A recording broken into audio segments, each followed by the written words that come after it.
মারা গেছেন বটবৃক্ষ বাবা।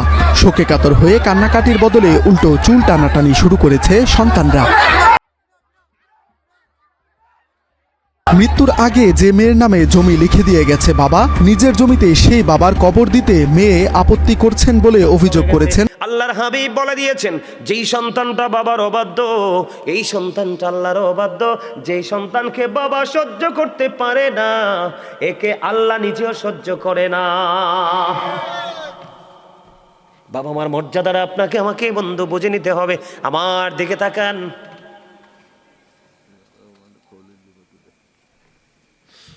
হাদিস শরীফের মধ্যে এসেছে বন্ধু, আল্লাহর হাবিব সরকারে মদিনা তিনি বললেন, এক ব্যক্তি এসে নবীজিকে প্রশ্ন করলেন, ইয়া রাসূলুল্লাহ, বাবার মর্যাদাটা দেখেন, যে একবার বলার কারণে যে বাবার ইজ্জত কমে গেছে এমনটি নয়, কারণ মা বাবার তুলনায় অনেক বেশি কলিজায় ব্যথা সহ্য করে রে সন্তানের জন্য।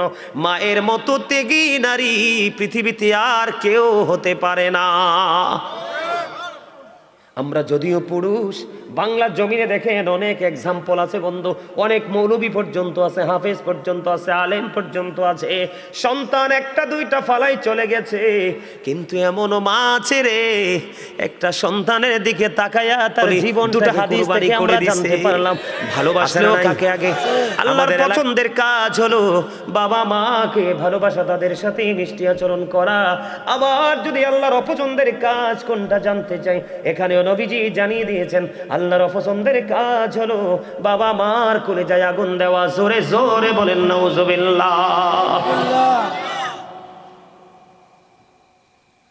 আপনার আমার কি করা উচিত বন্ধু? আপনার আমার মা বাবার সাথে ভালো আচরণ করা উচিত।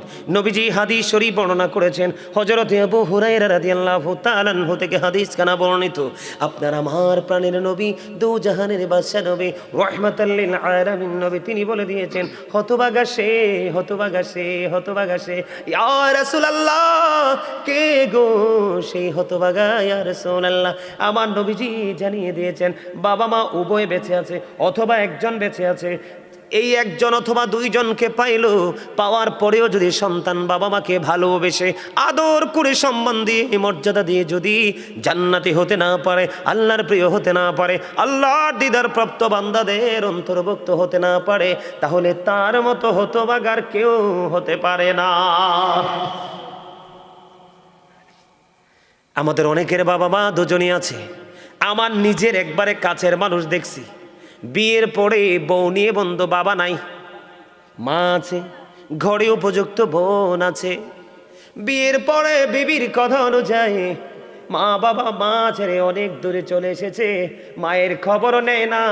উপযুক্ত বোন আছে বন্ধু, যেই রকম ভাবে খবর নেওয়ার কথা সেই রকম নেয় না।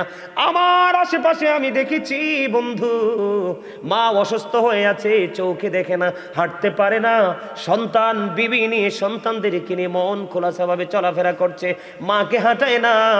ও বন্ধু, আমি আপনাদেরকে আজকে আলোচনা শোনাবো। আমি আপনাদেরকে বলতে চাই, এই পৃথিবীতে আসার মূল মাধ্যম হলো বাবা মা। যেই বাবা মার কারণে আমি দেখছি, আমি নিজে দেখেছি, নিজের কানে শুনেছি, মাকে একবার মা বলে ডাকে না, বাবাকে একবার বাবা বলে ডাকে না, আর শ্বশুরকে যে সুন্দর করে আব্বু বলে ডাক দেয়, আম্মু বলে ডাক দেয়। আমি তাদের ডাকের বিরোধিতা করছি না, শ্বশুর শাশুড়ি মুরব্বী তারাও সম্মান, তবে আগে তোমার বাবা মা পাবে সবচেয়ে বড় সম্মান। সবচেয়ে বেশি উচ্চ মর্যাদার হক কে? আমি আপনাদেরকে বলি, মন গড়া কথা বলার অভ্যাসটাই সিম্পল ভাবে বলে দিব বন্ধু। আপনার আমার প্রাণের নবীকে প্রশ্ন করা হলো, ইয়া রাসূলুল্লাহ, ইয়া হাবিবাল্লাহ, নবী গো, ও প্রাণের নবী, আমার কাছ থেকে সবচেয়ে মিষ্টি সবচেয়ে ভালো আচরণ পাওয়ার হক কার বেশি? আমার নবীজি বললেন, ক্বালা উম্মুকা, তোমার মা। প্রশ্ন করা হলো, ক্বালা সুম্মা মান, তারপরে কে ইয়া রাসূলুল্লাহ? আমার নবীজি বললেন, ক্বালা উম্মুকা, তোমার মা। আবার প্রশ্ন করা হলো, ক্বালা সুম্মা মান, তারপরে কে? আমার নবীজি আবার বললেন, ক্বালা উম্মুকা, তোমার মা। আবার প্রশ্ন করা হলো, ক্বালা সুম্মা মান, তারপরে কে? আমার নবীজি এবার বললেন, ক্বালা আবুকা। তিনবার মায়ের কথা বলেছে, একবার বাবার কথা বলেছে। এর মানে এই জন্যই না যে বাবার সম্মান কমে গেছে। আল্লাহর হাবিব বলে দিয়েছেন, যেই সন্তানটা বাবার অবাধ্য এই সন্তানটা আল্লাহর অবাধ্য। যেই সন্তানকে বাবা সহ্য করতে পারে না একে আল্লাহ নিজেও সহ্য করে না। বাবা মার মর্যাদাটা আপনাকে আমাকে বন্ধু বুঝে নিতে হবে। আমার দিকে তাকান,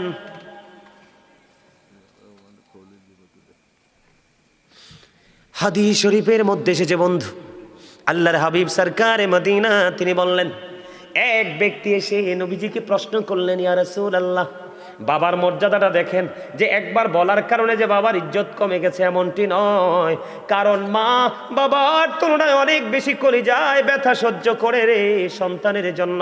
মায়ের মতো ত্যাগী নারী পৃথিবীতে আর কেউ হতে পারে না। আমরা যদিও পুরুষ, বাংলার জমিনে দেখেন অনেক এক্সাম্পল আছে বন্ধু, অনেক মৌলবী পর্যন্ত আছে, হাফেজ পর্যন্ত আছে, আলেম পর্যন্ত আছে, সন্তান একটা দুইটা ফালাই চলে গেছে, কিন্তু এমনও মা আছে রে একটা সন্তানের দিকে তাকায়া তার জীবনটাকে কুরবানি করে দিছে। আছে না নাই? আমাদের এলাকাতে বন্ধু একজন আমি দেখেছি, ওনার একটা মাত্র মেয়েটা গর্ভে থাকা অবস্থায় নাকি ওনার স্বামী চলে গেছে। ওই নারীটা এত আদবের সাথে জীবন যাপন করেছে, কেউ বলতে পারবে না সে বেয়াদব মহিলা, সে বলতে পারবে না কেউ যে অন্যদিকে নজর দিয়েছে বন্ধু। তার দৃষ্টিভঙ্গি, তার চলা পোশাক আশাক আমি সারা জীবন দেখেছি। উনি সাদা, সব সময় সাদা কাপড় পরতো। আমার জীবনে কোনোদিন আমি রঙিন কাপড় ওনার পরনে আমি দেখিনি, অথচ উনি 100% ইয়াং। আল্লাহ দিয়েছে ওনাকে কন্যা সন্তান, এই কন্যা সন্তানের দিকে তাকাইয়া আর জীবনে কোনো স্বামী সংসারে যায় নাই। এই সন্তানের দিকে তাকাইয়া এখন তিনি বুড়ো হয়ে গেছে, বৃদ্ধ হয়ে গেছে, চুলগুলো পেকে গেছে বন্ধু, উনি কোনোদিন বিয়েতে যায় না। এই মায়ের কলিজায় যদি সন্তান আঘাত দেয় রে, আল্লাহর আরশ পর্যন্ত কেঁপে ওঠে। এই জন্য নবীজি বলে দিয়েছেন বন্ধু, তিনবার প্রশ্ন করা হয়েছে, তিনবারে মায়ের কথা বলা হয়েছে, আর একবার বাবার কথা বলা হয়েছে। এই জন্য বাবার ইজ্জত বন্ধু কমে যায়নি। নবীজির কাছে এক ব্যক্তি এসে প্রশ্ন করলো, ইয়া রাসূলুল্লাহ, ইয়া হাবিবাল্লাহ, নবী গো, আমার দৌলত আছে, সম্পদ আছে, সবই আছে, আমার বাবা আমার সম্পদ নিজের মতো করে ব্যয় করতে চায়, নিজের মতো করে খরচ করে। এবার আমার রাসূল বললেন, তুমি তোমার সম্পদ নয়, তুমি নিজেও তোমার বাবার সম্পদ। কথা হাদিস শরীফের মূল ভাষাটা কি আপনারা বুঝতে পারছেন? আল্লাহর হাবিব বলে দিয়েছেন, শুধু তুমি না, শুধু তোমার সম্পদ না, তোমার উপার্জিত অর্থ নয়, শুধু তোমার অর্থ না, তুমি নিজেও তোমার বাবার সম্পদ। বাবা যেমনি চাইবে এমনি তোমাকে ইউজ করতে পারবে, তুমি না করতে পারবা না। এই জন্য বন্ধু কোরআন হাদিস করলে দেখা যায় বাবা মাকে ভালোবাসা একটার সন্তানের জন্য ফরজ, আর বাবা মার করে যায় আগুন দেওয়া, তাদেরকে দুঃখ দেওয়া আমাদের জন্য হারাম। আপনি বলেন, যদি মায়ের পায়ের নিচে যদি জান্নাত হয়, বাবা মায়ের চেহারার দিকে আপনি তাকাইয়া মনে মনে বললেন, মাবুদ আমার মা কেমন জানি হয়ে গেছে, আমার মা দুর্বল হয়ে গেছে, আমার মা অসুস্থ হয়ে গেছে, কি হয়েছে গো? আপনার মায়ের চেহারাটার দিকে তাকাইয়ে আফসোস আপনার অন্তরে চলে আসলো, মায়ের জন্য বন্ধু হৃদয়ে আগুন শুরু হয়ে গেল। আল্লাহর হাবিব বলছেন, এই যে তোমার অন্তরে মায়ের প্রতি যে প্রীতি জন্ম হয়েছে, এটার বিনিময়ে তোমার আমলনামায় হজের সওয়াব দেওয়া হয়ে গেছে। আল্লাহ বরাদ্দ দিয়েছি, ইয়া রাসূলুল্লাহ, দৈনিক যদি 100 বার তাকায়, নবীজি বললেন 100 হজের সওয়াব তোমার আমলনামায় চলে যাবে। জোরে জোরে বলুন না সুবহানাল্লাহ। এই বাবা মাকে কষ্ট দেওয়া যায়নি বন্ধু, বাবা মা চাইলে আপনি দিতে হবে, পারতাম না শব্দ বলা যাবে না। আর পৃথিবীতে আমার মনে হয় এমন কোনো মা বাপ নাই রে যেটা সন্তানের জন্য কষ্ট হবে সেটা মা বাবা চায়। কথা বলেন না, আমার ওয়াজে কি মনোযোগ নাই আপনাদের? পৃথিবীতে এমন কোনো বাবা মা আসেনি সন্তানের জন্য এটা চাইলে কষ্ট হবে, এইটা কোনোদিন কোনো বাবা মা চায় না। বাবা মা চায় আমি দুঃখের মধ্যে থাকি বন্ধু। কিছুদিন আগে আমাদের বাড়ির পাশে, আজকে মনে 2 দিন বা 3 দিন, 2 দিন হবে, একজন স্কুলের একজন ম্যাডাম মৃত্যুবরণ করেছে। সকালবেলা রান্না করেছে, স্কুলে যাবে, কি আমি শুধু কথাটা আমি শুনছি, আমি প্র্যাকটিক্যালি শুনি নাই, মহিলাদের মুখ থেকে শুনছি বন্ধু। ম্যাডাম একদম ইয়াং, একটা ছেলে একটা মেয়ে, ছেলেটা ক্লাস 9-এ পড়ে। আমি শুনেছি আমার পরিবারে যারা ওই ম্যাডামকে দেখতে গিয়েছিলেন, ওনার মা বৃদ্ধ এখনো বেঁচে আছে রে। যদি উনি সরল মনে বলে ফেলেছে, কথাটা জানে না, উনি বলেছে আজরাইল, আজরাইল রে, আমি বুড়ো হয়ে গেছি রে আজরাইল, তুমি কি আমায় নিতে পারলা না? আমার চোখের সামনে থেকে আমার এই মেয়েটাকে কেমন করে তুমি কেড়ে নিয়ে গেলা? জোরে জোরে বলেন না আল্লাহু আকবার, একবার বলেন না সুবহানাল্লাহ। মা নাকি চিৎকার করে বারবার বলছে আজরাইল, তুমি আমায় কেন নিলা না? আমাকে কি তুমি দেখতে পাইলা না রে আজরাইল? আমি কেমন করে সইব? আমার চোখের সামনে আমার সন্তানের লাশ। বন্ধু, পৃথিবীর বুকে ভারী যদি কোনো কিছু থাকে রে, এটা হলো মা বাবার কাঁধে সন্তানের লাশ। এর চেয়ে ভারী আর কোনো কিছু নাই পৃথিবীর বুকে, ঠিক কিনা বলেন? আমারও একটা ছোট ভাই মারা গেছে, সে রবিউল আওয়াল নাম ছিল বন্ধু তার। আমার মনে আছে রে, আমার ভাইটা যখন ইন্তেকাল করেছিল, আমার মা পুরো পাগল হয়ে গেছিল। আমার মা বলতো যে পৃথিবীর কোথায় গেলে আমার কলিজায় শান্তি মিলবে রে, আমি কোথাও গেলে আমি শান্তি খুঁজে পাই না। কোথায় গেলে শান্তি পাবো? এই শান্তি একমাত্র আল্লাহ ছাড়া কেউ দিতে পারবে না। আমি মা বাবার মন বোঝানোর জন্য বলেছি রে বন্ধু, মা যখন অসুস্থ হবে তুমি সেবার জন্য আগাই আসো। মায়ের পরনে বস্ত্র নাই, সুন্দর দেখে কিনে দাও। মা যেটা খেতে পছন্দ করে তুমি মনে মনে নিয়ত করো, মালিক আমার মা তো এই জিনিসটা খেতে মনে চায়, মা পছন্দ করে, আমার তৌফিক নাই, যেই তৌফিক আছে এটার স্বল্প পরিমাণ দিয়ে তুমি নিয়ে আসো। মাকে আল্লাহর কাছে দোয়া করে দিবে, দেখবে তোমার পৃথিবীর দরজা সবগুলো ওপেন হয়ে যাবে। তার একমাত্র প্রমাণ হলাম আমি গাজী সুলাইমান। আমি যদি ব্যক্তিগতভাবে দ্বন্দ্ব বলি, আমার গ্রামের মানুষ এই আলোচনাটা শুনবে। আমি যদি মিথ্যা বলি, আপনারা খবর নিতে পারবেন। আমার জীবনে আমি মায়ের এত বেশি কাপড় ধুয়েছি, মনে হয় না কোনো মেয়ে, এখনকার যুগের মেয়ে মার কাপড় ধোয়। এখনকার মেয়েরা এত বড় বেয়াদব। বন্ধু, স্কুল কলেজের কাপড়গুলো অসুস্থ মায়ের জন্য রেখে যায়। মা তুমি এগুলোকে ওয়াশ করে দিও, ঠিক না ঠিক? আর আমি গাজী সুলাইমান, মা গোসল করার পরে বলতাম, মা এটা রেখে দেন, আমি ধুয়ে দিব। অসংখ্য দিন মায়ের কাপড় ধুয়েছি, মায়ের সাথে বন্ধু হাড়ি পাতিল মেজে দিয়েছি। মা যেই কাজটা করতে কষ্ট পাইতো সেই কাজটা আমি মাকে করে দিতাম। তার কারণ মায়ের মলিনতা, মায়ের পরিশ্রম, মায়ের কপালে ঘাম দেখলে আমার কোনোদিন সহ্য হয় না। জোরে জোরে বলেন না সুবহানাল্লাহ। মা এত বড় নিয়ামত, মায়ের প্রেমিক যেই সন্তান মা হারাইছে বন্ধু, সে বুঝে রে পৃথিবীর কেউ নাই ডাক দিয়া ঘরে নেওয়ার। কথা বলেন আছে পৃথিবীতে বন্ধু। গতকালকে আমি বগুড়া থেকে আসার সময় আমার একটা ছেলে, আমার সফর সঙ্গী, সে বলে, ভাই আমার বাবা চলে গেছে, এখন আর আমি সারাদিন সারা রাত্র বাইরে থাকলেও কেউ আমাকে একটা মিনিট ফোন দিয়ে জিজ্ঞেস করে না তুই কোথায় আছিস। এটাই বন্ধু বাস্তবতা। মা বাবার প্রেমের ভুবন, এই ভুবনে যদি কোনো সন্তান ঢুকতে না পারে, মা বাবার কলিজার মধ্যে যেই প্রেমের ভবন আছে রে, ওই ভবনে যেই সন্তান ঢুকতে পেরেছে তার জীবনে বন্ধু ভ্রমণ শুরু হবে। মৃত্যুর আগে সেই ভ্রমণ শেষ করতে পারবে না সেই বাগান ভ্রমণ করে।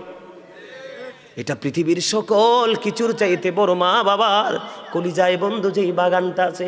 কিন্তু সন্তানগুলো একটুখানি সুখের জন্য মা বাবার কলিজায় বন্ধু আগুন জ্বালাই দেয়। এই আগুন তোমাকে উপরে বন্ধু পুড়িয়ে ছাই করে দিবে, কোনো দিন তুমি বুঝতে পারবা না। এই কারণে আমি ওই ছোট্ট কালে ক্লাস 9-10-এ যখন পড়ে একটা গজল লিখেছিলাম বন্ধু বাবা মাকে নিয়ে। কেমনে গেলা পাখি দিয়া মাগো আমায় একা ফেলে, দিবানিশি তুষের আগুন এই হৃদয়ে জ্বলে। বলেন কেমনে গেলা পাখি দিয়া মাগো আমায় একা ফেলে, দিবানিশি তুষের আগুন এই হৃদয়ে জ্বলে। হায়রে কান্দা কান্দা হইছে রে নদী মা, হায়রে কান্দা কান্দা হইছে রে নদী আমার নয়ন জলে, দিবানিশি তুষের আগুন হৃদয়ে জলে, আদর করে নেইনি গো কেউ আমায় কুলে তুলে, কিছুদিন দোর করিয়া যায় যে আবার ভুলে। ঠিক না বেঠি? সন্তানের জন্য চিরস্থায়ী কোল হলো বাবা মার কোল, এর বাইরে আর কোনো কোল নাই যে টেকসই আছে। কথা বলেন না কেন? আদর করে নেইনি গো কেউ আমায় কুলে তুলে, কিছুদিন দর করিয়া যায় যে আবার ভুলে, আমায় নাম দড়িয়া ডাকি দিয়া আর মা,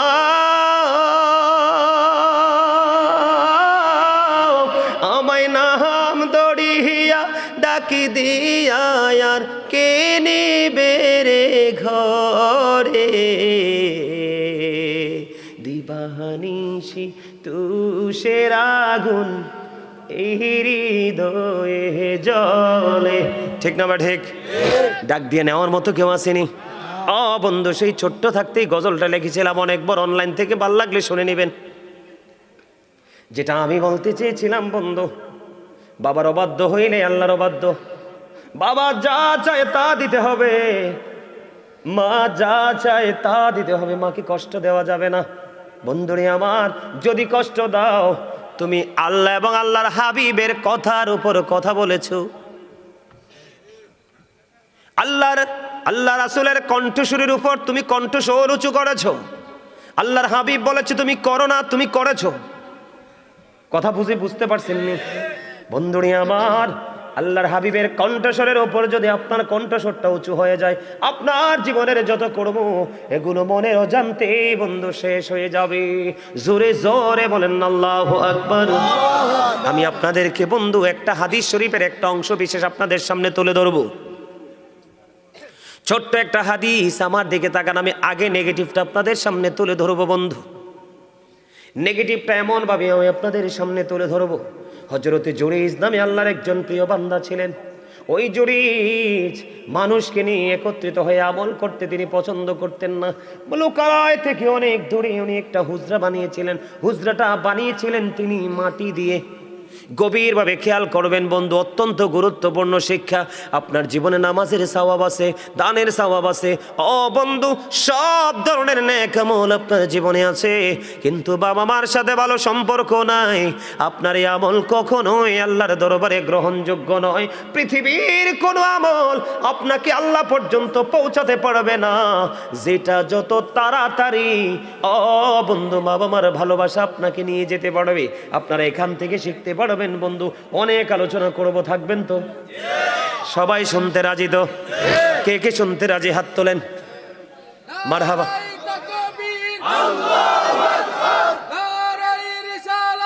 ইয়া রাসূলুল্লাহ জিন্দাবাদ জিন্দাবাদ আহলে সুন্নাত ওয়াল জামাত বানেশ্বরের পক্ষ, ধনেশ্বরের পক্ষ থেকে লাল গোলাপ শুভেচ্ছা। না, যে দূর কইছি এর দূরে লোক দেখলে মনে হয় নিজে নাড়াই দিতে পারবো। এই জন্য বলছি, আপনার চামড়া কিন্তু বড় জিনিস না, আসলে হচ্ছে ভিতরেরটা। ঠিক কিনা বলে? আরো জোরে। এটা এই মাথা থেকে পা পর্যন্ত যে গোস্তের টুকরা, এগুলোর ভিতরটা যদি ঠিক না থাকে এটার কোনো দামই নাই। আছে? আরে বলেন আছে? লোকটারে দেখলে তো মনে হয় না, আরে আমার নামও তো খুব কনফিডেন্সলি বলে ফেলছে। না না, আর লাগতো না কিছু, আর কিছু খান লাগে না। আই এক কানা ঠিক করি কইছি, আই কোনা খানো কোনো কিছু খাইতে পারি না, বুঝছেন? আলহামদুলিল্লাহ গন, আরো জোরে আমি যত আলোচনা করব আমার হৃদয় তত শীতল হবে। আমি হচ্ছে সেই মানুষ, আমার কলিজা ওয়াজ চলাকালীন চা দিয়ে পানি দিয়ে ভিজানো লাগে না, আমারটা এমনি ভিজে যায়। আমি গল্প বলছি না তো, হাজার হাজার ভিডিও দেখবেন। আমি মদিনাতুল মুনাওয়ারায় গিয়েছি, মক্কাতুল মুকাররমায় গিয়েছি, হজে গিয়েছি। ওখানে গিয়ে আমি রোজাতে গিয়েছি, একদিনও ভাত খাই নাই, শুকনা খাবার খেয়ে খেজুর আর জমজমের পানি খেয়ে ওমরা পালন করে শেষ করে বাংলার জমিনে আসছি। আমি সেই লোক। আমি কোনো মানুষের বাড়িতে কিছু খাই না। মাছ বলেন, গোস্ত বলেন, আমার যদি কেউ খাসির গোস্ত, গরুর গোস্ত, হাঁসের গোস্ত, এটি কেমন মজা, ইলিশ মাছ কেমন মজা আমি বলতে পারবো না, কারণ এগুলো স্বাদ কেমন আমি বলতে পারবো না। আমি আমার জীবনে খাইনি এগুলো। 12 মাস নিরামিষ শাকসবজি খাই একমাত্র নিজের ঘরে। এই পৃথিবীতে বাইরে কত রকমের খাবার, একটা খাবার আমিও দম গুনাহগার মুখে লাগাই না। আমি সেই লোক। অহংকার করে বলছি না, আল্লাহর দরবারে শুকরিয়া জ্ঞাপন করে বলছি, আল্লাহ যে আমাকে এই যেই তাকওয়াটা অবলম্বন করার মতো ক্ষমতা দিয়েছে, এটা আমি মনে করি এটা আমার জন্য স্পেশাল এক নিয়ামত। জোরে কন্যা আলহামদুলিল্লাহ, আরো জোরে। বিশ্বাস করেন, আমাকে যদি কেউ খাবারের জন্য বিরক্ত করে আমি রাগ করি, কিন্তু আমাকে যদি বলে হুজুর আধা ঘন্টা আরো বাড়াই আলোচনা করেন, আমি খুশি হই। বিশ্বাস করবেন আপনারা? এটা বিশ্বাস হয়? আলহামদুলিল্লাহ বলেন। আমি আল্লাহর রহমত, মদিনাওয়ালার নেগায়, মা বাবার দোয়ায় আমি আসলে সত্যি যত আলোচনা করব ততই আমার হৃদয় শীতল হবে, তৃষ্ণা ততই মিটবে।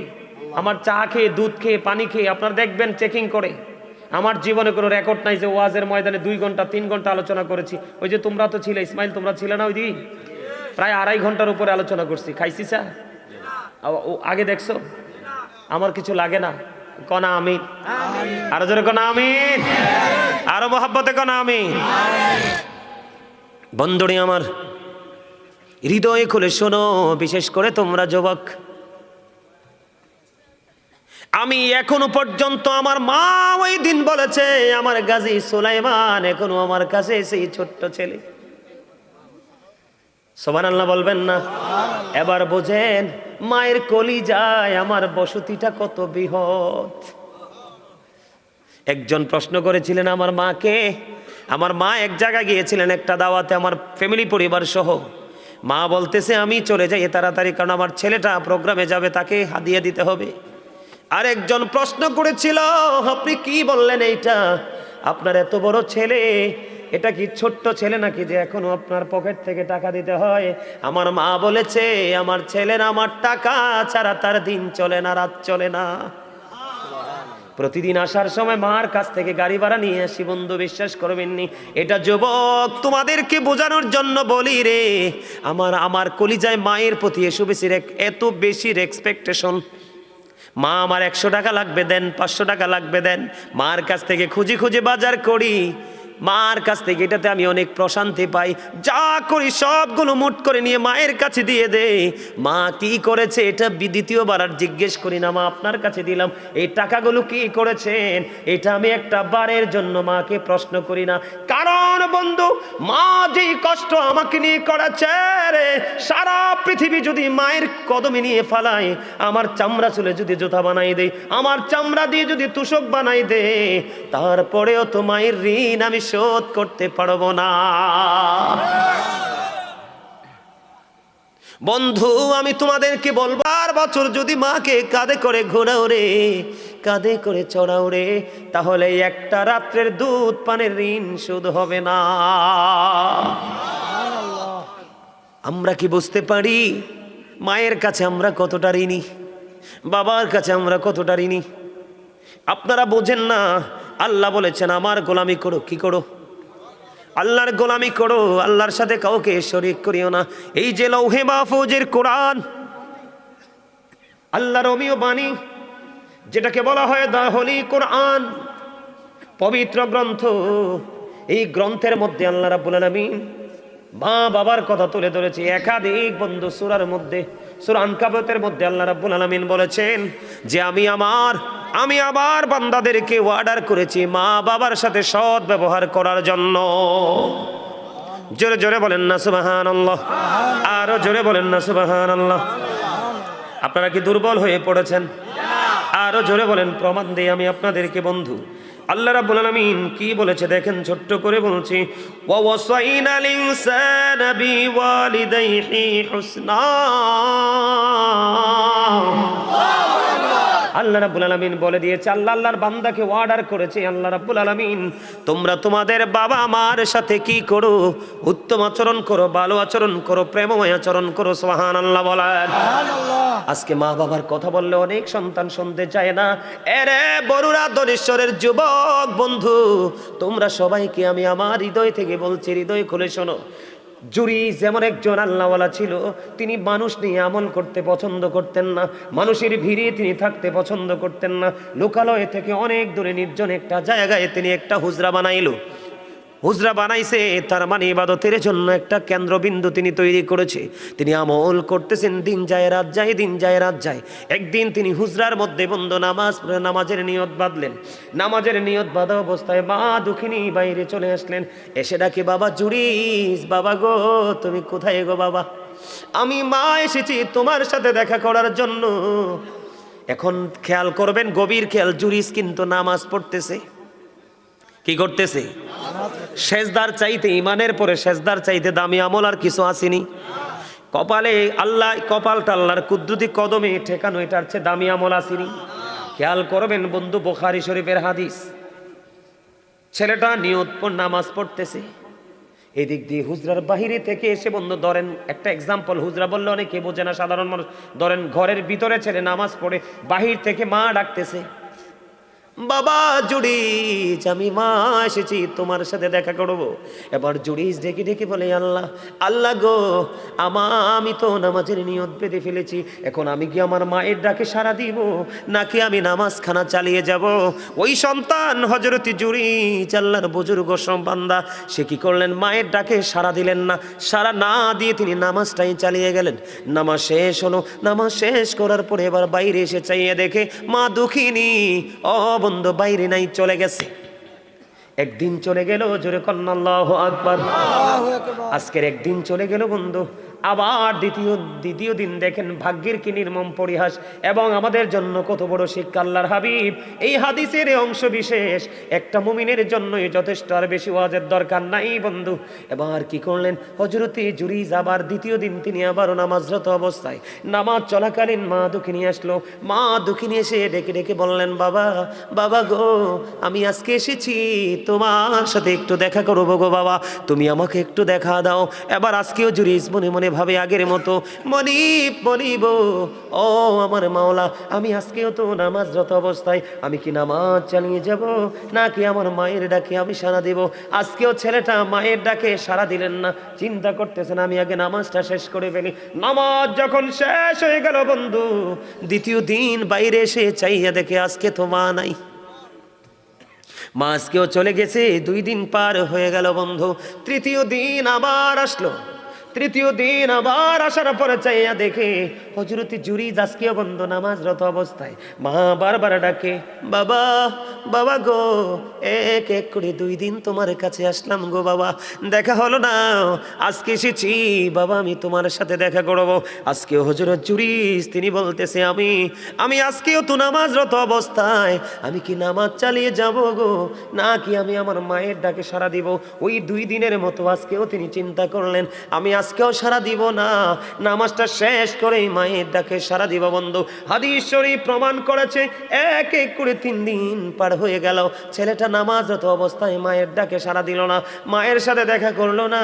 তৃতীয় দিন নামাজ শেষ করার পরে বাইরে এসে চাইয়া দেখে আজকেও মা নাই। মা এক এক করে 3 দিন আসলো, ছেলেটা দেখা দিল না।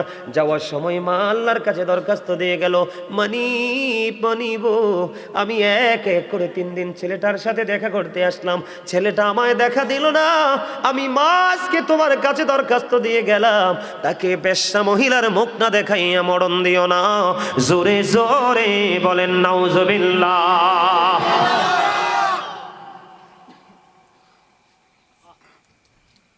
এবার আশ্চর্য ধরনের ঘটনা বন্ধু। মা কি করলো? দোয়া তো বড় দোয়া করে চলে গেল। পাশেই বসবাস করতো এক বেশ্যা মহিলা, মহিলার পেটের মধ্যে বাচ্চা। ধীরে ধীরে ওই বেশ্যা মহিলার গর্ভ থেকে সন্তান প্রসব করলো। করার পরে মানুষ তাকে প্রশ্ন করলো, তুমি এই সন্তান তুমি কোত্থেকে নিয়ে এসেছো? বন্ধু আফসোস লাগে রে, এই পৃথিবীর সন্তান, ও বন্ধু এই পৃথিবীর সন্তানগুলোর কি অবস্থা হবে রে। বেশ্যা মহিলার যখন সন্তান পৃথিবীতে আসলো, মানুষ তাকে প্রশ্ন করতে লাগলো, তুমি সন্তান তুমি কোত্থেকে নিয়ে এসেছ? এবার এই বেশ্যা মহিলা একটা ডাক দিয়ে বলল, এই সন্তান আমি এনেছি ওই জুরিস থেকে। জোরে জোরে বলেন না নাউজুবিল্লাহ, একবার বলেন আল্লাহু আকবার। আল্লাহর দোয়া মায়ের দোয়া আল্লাহ কবুল করছেনি। এবার দেখেন ছেলেটার পাওয়ার বোঝানোর জন্য, এত পাওয়ারফুল সন্তান হওয়ার পরেও মায়ের অভিশাপ দিতে লাগতে দেরি হয় নাই। অথচ এই সরল মনা জুরিস, আল্লাহওয়ালা জুরিস, ও বন্ধু তাকে একজন সুফি বা সাধক আমি বলতে পারি, ওই জুরিস এই সম্পর্কে কিছুই জানে না। সরল মনা জুরিস যখন শুনতে পাইল এই বাচ্চাটা বেশ্যা মহিলার গর্ভে জুরিস থেকে এসেছে, বন্ধু তৎকালীন সময়ে মানুষগুলো পাগল পারা হয়ে গেল, পাগল দেওয়ানা হয়ে গেল বন্ধু। এবার জুরিজের কাছে চলে আসলো, জুরিজের হুজরাটা ভেঙে ফেললো, জুরিজকে প্রহার করা শুরু করলো, তাকে হুজরা ভেঙে টেনে হেসড়ে তার হুজরা থেকে বের করা হলো। আর সরল মনা জুরিজ ডেকে ডেকে বলে, বন্ধু তোমরা আমাকে বলো না আমি কি অপরাধ করেছি? কয় তোমার অপরাধ হলো ওই বেশ্যা মহিলার সাথে তুমি অবৈধ মেলামেশা করে বেশ্যা মহিলাকে তুমি গর্ভে সন্তান দিয়েছ। এবার আল্লাহওয়ালা জুরিস, এবার দেখেন আমি সন্তান, তোমরা ভাই বাবা, আমি তোমাদেরকে বোঝাচ্ছি, সন্তানটার এত বড় বুজুর্গ ছিল, এত পাওয়ারফুল ছিল সন্তানটা, এত বড় বুজুর্গ ছিল। এবার সরল মনা জুরিস বন্ধু নামাজ পড়লেন, নামাজ পড়ার পরে এবার তিনি ডাক দিয়ে বললেন, এ বাচ্চাটাকে আমার কাছে নিয়ে আসো। অসংখ্য মানুষ ওই জুরিজের এই সিমটম দেখার জন্য চলে আসলো, জুরিজ যে অপকর্ম করেছে সেটার অবনতি দেখার জন্য আসলো। মানুষগুলো বন্ধু পলকিন দৃষ্টি দিয়ে তাকিয়ে আছে। এবার জুরিজ বন্ধু নামাজটা শেষ করলো, নামাজ শেষ করার পরে বললো, বাচ্চাটাকে আমার কাছে নিয়ে আসো।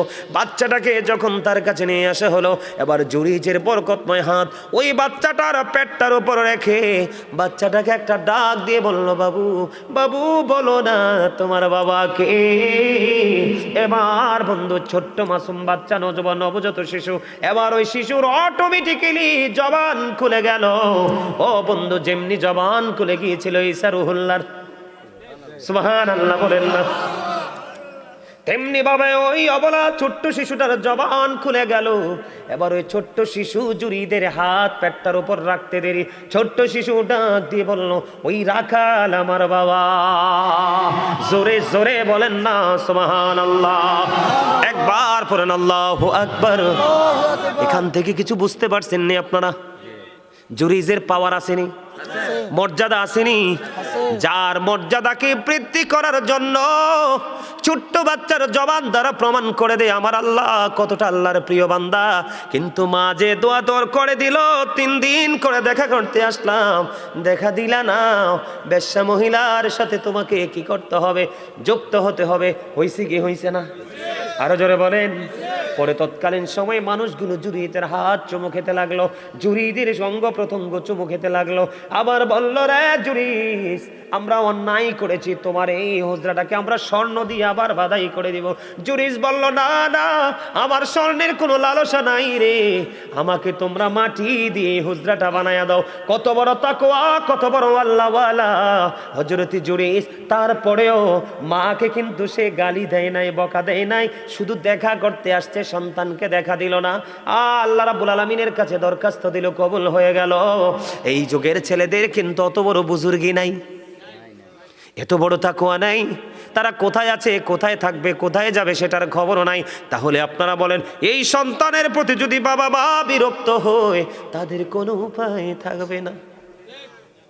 এমনি পাবে বন্ধু, মায়ের অভিশাপে যেমনি, আমার দিকে তাকান, মায়ের অভিশাপে যেমনি সন্তানটাকে হয়ে গেল, বিপদ থেকে বন্ধু বিপদে পড়ে গেল, ঠিক তেমনি ভাবে আমি আপনাদেরকে বলি আরেকটা হাদিস শরীফ বন্ধু, এটাও বুখারী মুসলিম শরীফের মধ্যে এসেছে। বলবো নাকি শেষ করে দিব? হ্যাঁ, আরো শুনবেন? চলবে? অত্যন্ত মজার একটা ওয়াজ বন্ধু, অত্যন্ত মজার একটা হাদিস।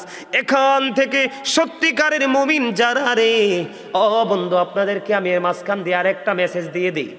আপনারা হয়তো অনেকে এমন থাকতে পারেন একটা সময় গরিব ছিলেন, এখন আপনার দৌলত হয়েছে, সম্পদ হয়েছে, কিন্তু মা দুঃখিনী তো পৃথিবীতে নাই, বাবা তো পৃথিবীতে নাই।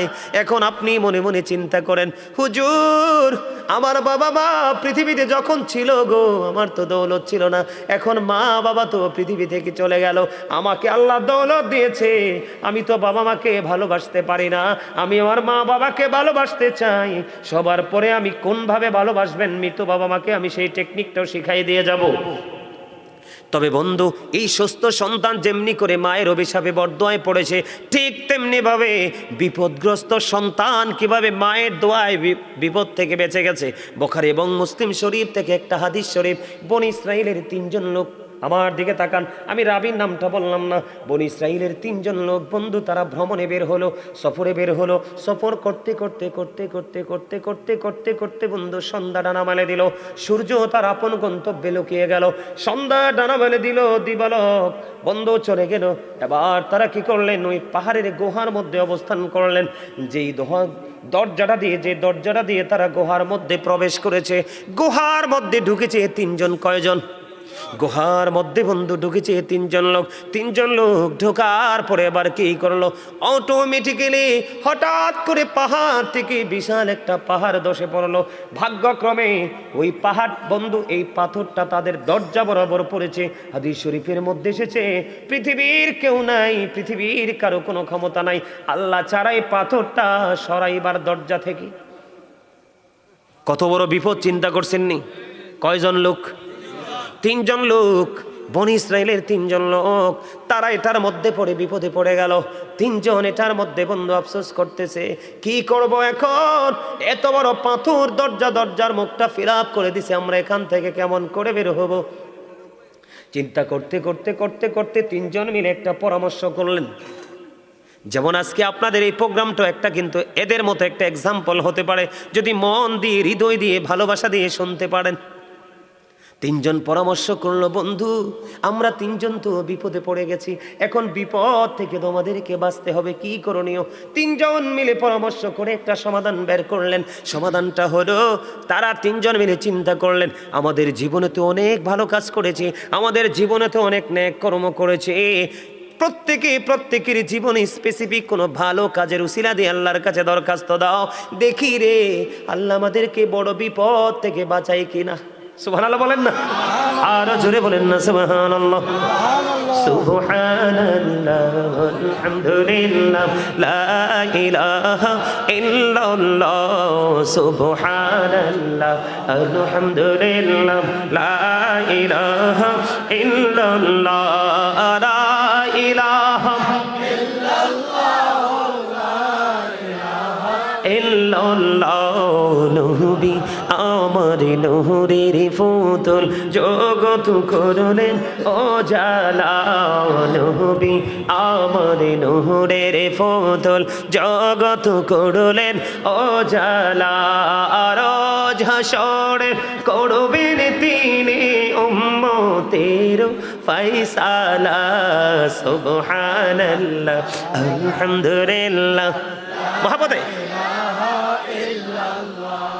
সুবহানাল্লাহ আলহামদুলিল্লাহ লা ইলাহা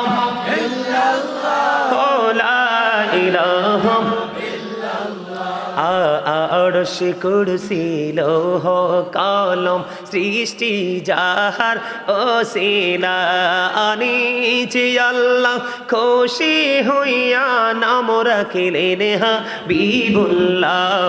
সুবহানাল্লাহ আলহামদুলিল্লাহ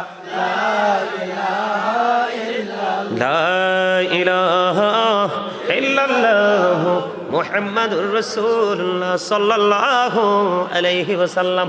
আমি আপনাদেরকে একটু হালকা একটু বন্ধু নাস্তা দিয়েছি। কে দিয়েছি?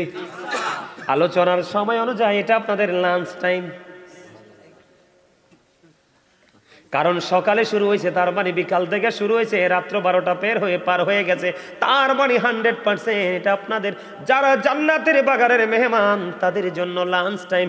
এই জন্য আপনাদেরকে হালকা করে একটু লাঞ্চ করিয়ে নিলাম। হুজুর, এটা আবার কেমন ধরনের ব্যবহার, এটা আবার কেমন ধরনের কথা? এটা আমার কথা নয়, নবীজি জানিয়ে দিয়েছেন জান্নাতের বাগানে যারা প্রবেশ করে তারা জান্নাতের মেহমান হয়ে যায়, তারা জান্নাতি হয়ে যায়, তারা জান্নাতের মেহমান হয়ে যায়। জান্নাতের মেহমানদের জন্য খাবার হলো সুবহানাল্লাহ ওয়ালহামদুলিল্লাহ লা ইলাহা ইল্লাল্লাহ সুবহানাল্লাহ লা ইলাহা ইল্লাল্লাহ লা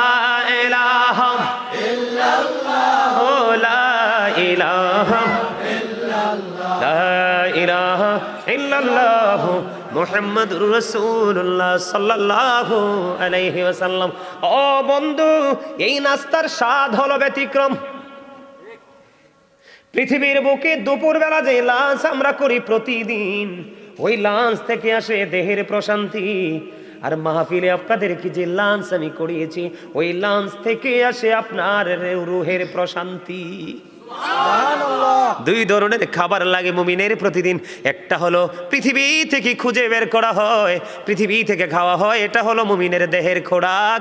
আর এই সমস্ত বাগান থেকে যেটা সংগ্রহ করা হয়, এটা হলো মুমিনের জন্য রুহের খোরাক। বন্ধুরি আমার, বলতেছিলাম মনে আসেনি আপনাদের? 3 জন লোক পরামর্শ তাদের ফাইনাল হয়ে গেল। এর মধ্যে বন্ধু একজন সিদ্ধান্ত করলো, আমার জীবনে এমন একটা কর্ম আমি করেছিলাম যেটা একমাত্র আল্লাহ রাব্বুল আলামিনকে পাওয়ার আশায়। কর্মটা হলো কি একটুখানি বলে দেই, না হয় বুঝবেন না। প্রথম যিনি তার উসিলাটা আল্লাহর দরবারে তুলে ধরেছে, আল্লাহ কিন্তু বলেছে ইয়া আইয়ুহাল্লাযীনা আমানুত্তাকুল্লাহা ওয়াবতাগু ইলাইহিল উসিলা। আল্লাহ বলেছেন ইমানদারগণ, তোমরা আমাকে ভয় করো, আর ভয় করার পরে তোমরা উসিলা তালাশ করো। হুজুর, উসিলাটা কি? ওয়াকুনু মা'আস সাদিকিন, ট্রুথফুল ম্যান, সত্যবাদী লোক, তার মানে হক্কানি আলেম এবং হক্কানি আল্লাহর ওলিরা। তোমরা তাদের সাথে যখন যুক্ত হয়ে যাবে রে, তখনই তোমাদের ধাপ একটার পর একটা সামনের দিকে অগ্রসর হতে থাকবে। প্রথম যিনি আল্লাহর দরবারে উসিলাটা দাঁড় করালেন, আল্লাহ রাব্বুল আলামিনকে একটা ডাক দিয়ে বললেন, তিনি মনিব, ওই দিন যে আমি কাজটা করেছিলাম এটা শুধু তোমার সন্তুষ্টির জন্য করেছিলাম। কাজটা কি বন্ধু? ওই লোকটা হলো একজন কাঠুরিয়া। প্রতিদিন সকালবেলা তিনি যাইতেন কাঠ কাটার জন্য বাগানে। বাগান থেকে কাঠ কাটা শেষ করে এসে বন্ধু তিনি কি করতেন, ওনার বাড়িতে একটা দুধের প্রাণী ছিল, দুধ দহন করত। তিনি কি করতেন, কাঠ কেটে সে কাঠগুলো রেখে দিয়ে আগে তিনি দুধ দহন করতেন। দুধ দহন করে করে কাউকে আগে খাওয়াইতেন না। ওনার বিবি ছিল, সন্তান ছিল, বিবিকেও দিতেন না, সন্তানকেও দিতেন না। বিবি, বিবি রে, ও আমার সন্তান, তোমাদের আদরও আমার কাছে কম না, কিন্তু তোমাদের আদরের চাইতে সবচেয়ে বড় আদর হলো আমার মা বাবা। সন্তান বাবা মার জীবন থেকে যদি একটা চলে যায়, আল্লাহ চাইলে 70 বছর, 50 বছর, 60 বছর আর একটা আসে, কিন্তু মা বাবা এমন অমূল্য সম্পদ রে, এটা জীবন থেকে একবার হারাই গেলে আর আসে না বন্ধু, আর ফিরে দেখা যায় না রে। কত মুরব্বীর চেহারা দেখা যায়, কিন্তু বাবাকে কারো মাঝে খুঁজে পাওয়া যায় না।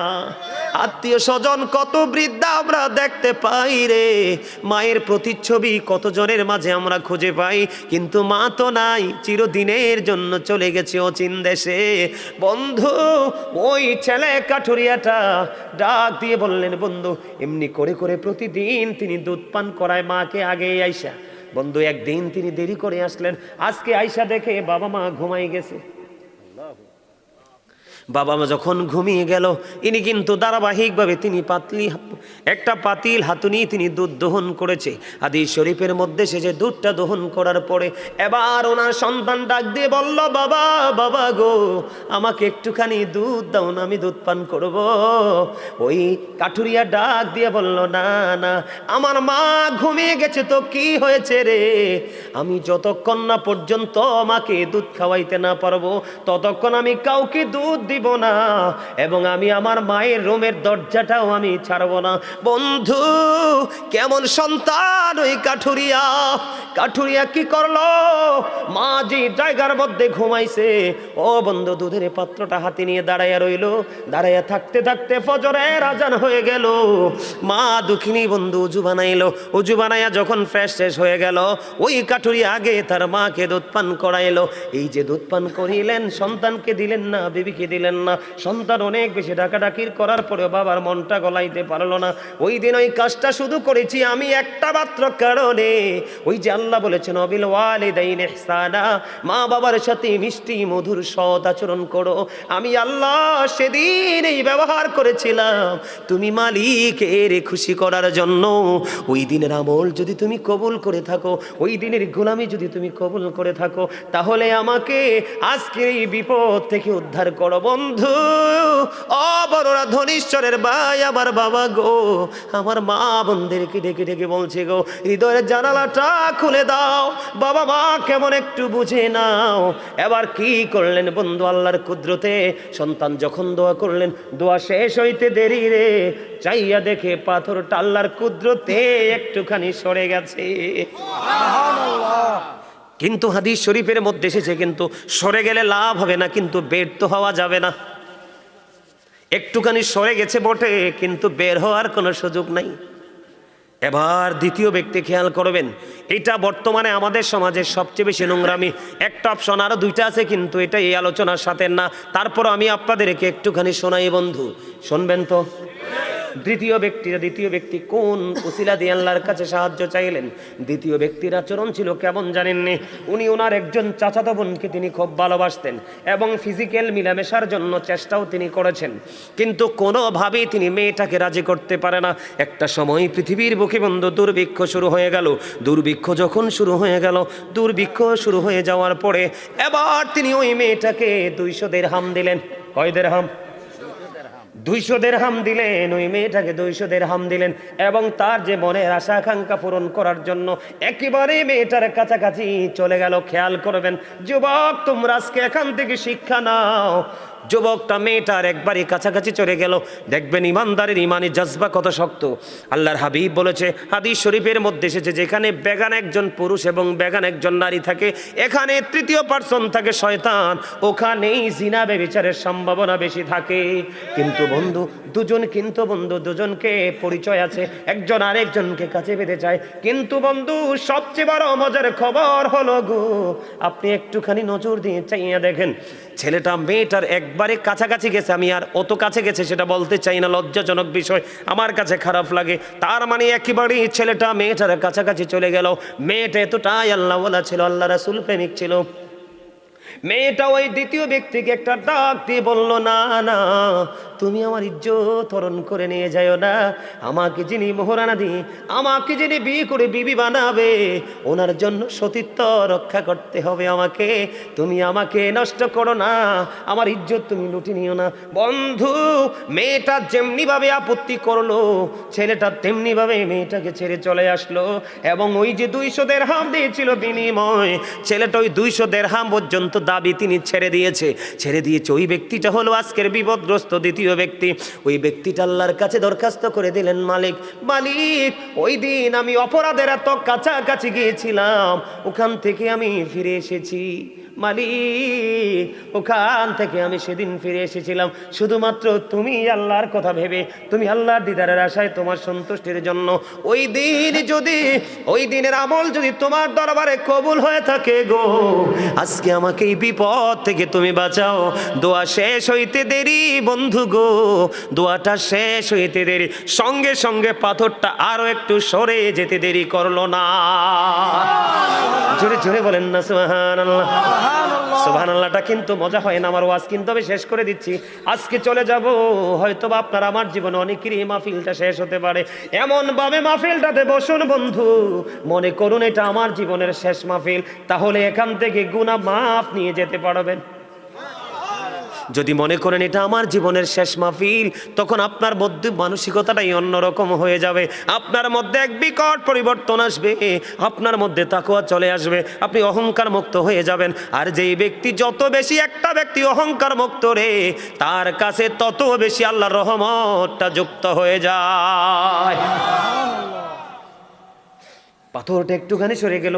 এটার সাথে আমি আরেকটা ছোট্ট নেয়ামতে পরিপূর্ণ একটা ঘটনা যুক্ত করতে চাই, যেটা খলিফাতুল মুসলিমিন হযরত ওমর রাদিয়াল্লাহু তাআলা আনহুর জামানায় ঘটেছিল। একজন যুবক, একজন যুবতী, একটা যুবতী একটা যুবককে ভালোবাসতো। প্রতিদিন এই মেয়েটার বাড়ির উপর দিয়ে ছেলেটা নামাজ পড়তে যাইতো। যাইতে যাইতে যাইতে যাইতে একদিন এশারের নামাজের সময় হলো। নামাজ শেষ করে ফেরার পথে যখন বন্ধু বাড়িটার উপর দিয়ে আসতে চাইলো, মেয়েটা এমনভাবে ছেলেটাকে প্রেম আকাঙ্ক্ষা দেখাইলো, ছেলেটা বাধ্য হয়ে মেয়েটার ঘরে গেল।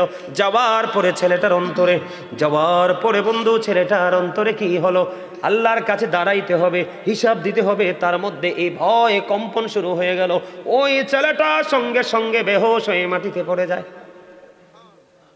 ওমা সুবহানাল্লাহ বলেন না। একটা ছেলে যৌবনে পরিপূর্ণ ভরা, এইরকম একটা ছেলে একটা মেয়ে দুজন একবারে কাছাকাছি হয়ে গেছে, কিন্তু ছেলেটা মেয়েটার কাছে গিয়ে বেহুশ হয়ে গেছে। আপনারা কি বিষয়টা সহজ মনে করেছেন? আরে না, অত্যন্ত ভাবার একটা বিষয়। খেয়াল করেন আমার কথাটা। ছেলেটা বন্ধু বেহুশ হয়ে গেল, পাগল পারা হয়ে গেছে। আপন স্বজনেরা খুঁজতে খুঁজতে মেয়েটাকে এই ছেলেটাকে মেয়েটার ঘরে এসে পাইল। পাওয়ার পরে বাবা বাড়ি নিয়ে গেল। বাড়ি নিয়ে যাওয়ার পরে ছেলেটাকে প্রশ্ন করলো, বাবা গো, তুমি কেন গিয়েছিল ওই মেয়েটার ঘরে? আবার কেনই বা তুমি অজ্ঞান হয়েছো, সেন্সলেস কেন হয়ে গেলা? বাবা, বাবা গো, প্রতিদিন এই মেয়েটা আমাকে প্রেম আকাঙ্ক্ষা দেখায়, আজকে কেন যে আমি চলে গেলাম?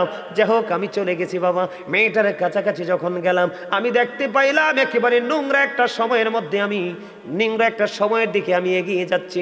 তখন আমার মনের মধ্যে আমার মালিকের কথা মনে হলো, আমার মালিকের দরবারে দাঁড়াতে হবে গো, কেমন করে আমি চক্ষুটা দেখাবো আল্লাহকে? এই ভয়, এই চিন্তায় আমার মধ্যে একটা আলাদা একটা অনুভূতি চলে আসলো। আমি বেহুশ হয়ে গেছি গো বাবা। এই কথা বলার পরে ছেলেটা পুরো বিস্তারিত বন্ধু ঘটনাটা বলে ফেললো। বলার পরে আবার পুনরায় সঙ্গে সঙ্গে সে বেহুশ হয়ে যায়। আর এই বেহুশের সবার সামনে তাৎক্ষণিকভাবে সে মারা যায়। ইন্না লিল্লাহি ওয়া ইন্না ইলাইহি রাজিউন। ছেলেটা বেহুশ হয়ে গেল এবং ইন্তেকাল করলো। ইন্তেকাল করার পরে তার কাফন দাফন সব কিছু হয়ে গেল। হওয়ার পরে হযরতে ওমর রাদিয়াল্লাহু তাআলা আনহুকে জানানো হলো। ওমর রাদিয়াল্লাহু তাআলা আনহু খবর পেয়ে চলে আসলেন। চলে আসার পরে বন্ধু এই ছেলেটার কবরের পাড়ে চলে গেলেন। কবরের পাড়ে গিয়ে তিনি বন্ধু ছেলেটার জন্য দোয়া করলেন আর বলতে লাগলেন, যিনি অপরাধ করতে গিয়ে আল্লাহর কথা মনে করে আল্লাহর দরবারে দণ্ডায়মান হতে হবে, আল্লাহর দরবারে হিসাব দিতে হবে, এই ভয় কারো হৃদয়ে ধারণ করে যদি কেউ যদি অপরাধ থেকে বেঁচে থাকে, তাহলে আল্লাহ রাব্বুল আলামিন খুশি হইয়া ওই বান্দার জন্য 2টা জান্নাত বরাদ্দ করে দেয়। হযরত ওমর বলতেছে বন্ধু, হযরত ওমরের বক্তব্য চলতেছে। এই চলতে চলতে কিছুক্ষণ আগে বন্ধু, কয়েক ঘন্টা আগে ছেলেটাকে দাফন করা হলো। ওই যুবক ছেলের কবর থেকে আওয়াজ বের হয়ে আসতেছে। হযরতে ওমর রাদিয়াল্লাহু তাআলা আনহুকে ডাক দিয়ে বললেন, খলিফাতুল মুসলিমিন, আপনার কথা সত্য, আমার কবরে দাফন করার সঙ্গে সঙ্গে আমি 2টা জান্নাতে পেয়ে গেছি। আপনি যত বেশি নেইমারকে ভালোবাসবেন আপনার চরিত্র তত খারাপ হবে। আপনি যত বেশি মেসিকে ভালোবাসবেন আপনার চরিত্র তত খারাপ হবে। আপনাকে বলবে ভেরি 100% ক্যারেক্টারলেস, কথা কয় না? আর যত বেশি আলেমের কাছে আসবেন আপনার প্রিয় হতে হবে আলেম, যিনি এলেম এলেম এলেম এলেম ওনার মধ্যে যোগ্য আছে। আপনি যত একজন আলেমের সাথে ভালোবাসবেন, আলেমের ভালোবাসা মানে তাকে পাঞ্জাবি কিনে দেওয়া না, আলেমের ভালোবাসা হলো তার কথাগুলোকে ফলো করে বাস্তবায়ন করা। হ্যাঁ বলো হুজুর, দিতে পারবো না? দিতে পারবেন, সব দিবেন, তবে আপনার মধ্যে থাকতে হবে সবার আগে আমার ভালোবাসার মানুষকে আমি ফলো করব। কথা কি বুঝেন নাই? আমার এমন কিছু লোক আছে, এমন কিছু লোক আছে